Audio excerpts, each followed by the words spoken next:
Hi, it's time for another verb of the day. Today's verb is comport. And this particular verb was suggested by the viewer Bob. Bob, thank you so much for sharing an idea. And I want to encourage anyone who's watching. If you have a verb you'd love to know more about, please leave a comment and I will add it to my list. So, with that, now let's take a look at some of the ways we use this particular verb. The first way you might hear or see the verb comport used means to behave or conduct oneself in a manner comfortable to what is right, proper, or expected.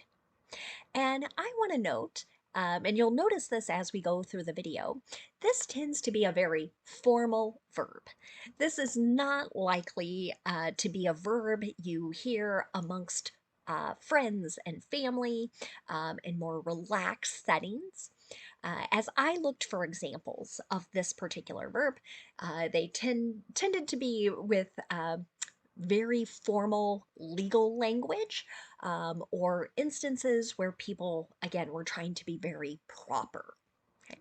Now, a second way you might encounter this verb comport means to be fitting or in accord with. So, you might think of this as kind of fitting with rules, fitting with expectations. For now, you should know that comport is a regular verb. If you want to make the progressive form of this verb, all you need to do is add ing, and that forms comporting. The past tense and the participle forms of this verb can be made by adding ed. Now, our base verb comport ends with a T sound. This means when I add the ed ending, I'm going to make an id sound. And this is going to add an extra syllable to the verb. So the past tense and the participle forms of the verb should sound like this: comported, comported. Now, there is one phrasal verb you might encounter that is to comport with. And the meaning here is not all that different than what we've been discussing here. It's to act in a particular way. An example of this in a sentence might be, you must comport with our guests' customs and traditions.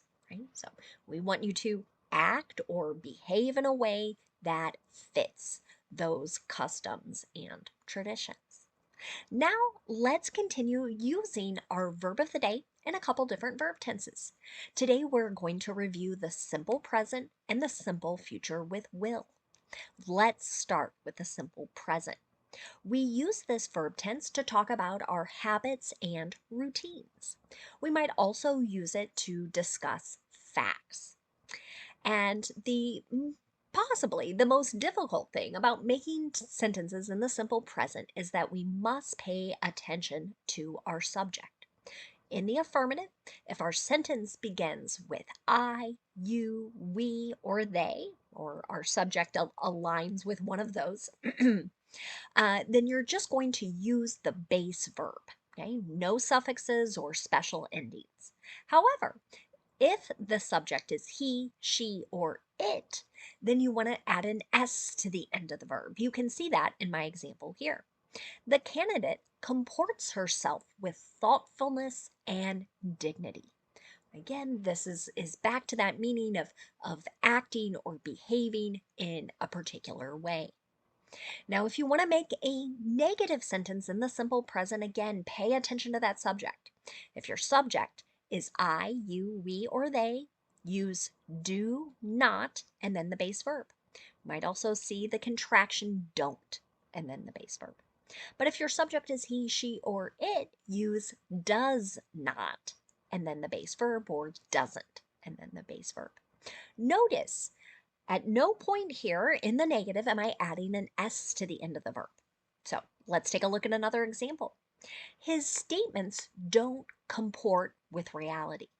That might be that second definition, a little bit here of being in accord with something, right? It's kind of like they don't fit or they don't match what is real. Finally, let's look at making a yes or no question to do this. You want to start with do or does, whichever form matches that subject. Subject comes next. And then you want to use the base verb again. No S. The only time I'm adding S to the end of the verb is when my subject is he, she, or it. Let's take a look at another example. Does this data comport with any studies or documentation from other organizations? Again, that might be that sort of fit with. Okay. Now let's move on and talk about sentences in the simple future.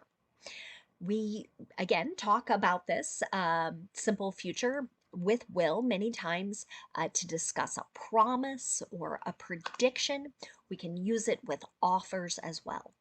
The nice thing about making sentences in the simple future with will is that our subject stays the same no matter. Our verb stays the same no matter what our subject is. Pardon me. So let's say that one more time. No matter what your subject is, we're going to follow the same pattern whenever we're making affirmative statements, negative sentences, or yes or no questions. So let's take a look at this. My affirmative example says, a knight will comport himself with grace at the queen's table. So I think this was a sentence I saw in some literature, a particular story, and this particular character, I think, maybe was making a kind of a strongly worded prediction, right? Suggesting like this is what you're going to do by sharing this sentence. Um, but you can see will and you can see the base verb. That's what's important there. Now, if you want to make a negative sentence, we'll again start with our subject, use will not, and then the base verb. Or you might see the contraction won't and then the base verb. Here's another example. Your results will not comport with the modeled predicted results due to changes in competition. Here, they're not going to fit. They're not going to meet expectations. Finally, if you want to make a yes or no question in the simple future, start with will, then you're going to have your subject, and then that base verb. Here's my last example. Will the proposed apartment complex project comport with the character and context of the immediate area? So here, again, we're back to that idea of something fitting with or being in accord with. Now, let's turn and discuss some words that are related to our verb. I just have two for us today. The first word we'll discuss is the noun comportment. Generally, when this gets used, we're talking about personal conduct or behavior, so kind of the way someone acts. An example of this in a sentence. Until the 1970s, the evaluations for male Foreign Service officers included an assessment of their wives' involvement in representational activities and general comportment. So this was kind of a fascinating thing I was reading. Again, it was about U.S. government employees that were stationed overseas, had all sorts of different responsibilities. And this is really true. They got their work performance was assessed also based on how their wives were involved and how their wives behaved in certain settings. Kind of wild to think about now in 2024. One more word for us today. It's the adjective comportable. This generally means, or we're describing something that is suitable, consistent, endurable, or tolerable. An example of this. It's no mystery why people are drawn to him. His personality and charisma could make anyone feel comfortable in an instant. So here, kind of making someone feel like the environment is suitable, it's consistent. Maybe they're able to kind of trust and engage with this person. Thanks again to Bob for suggesting today's verb, and I thank you all for watching. Have a great day.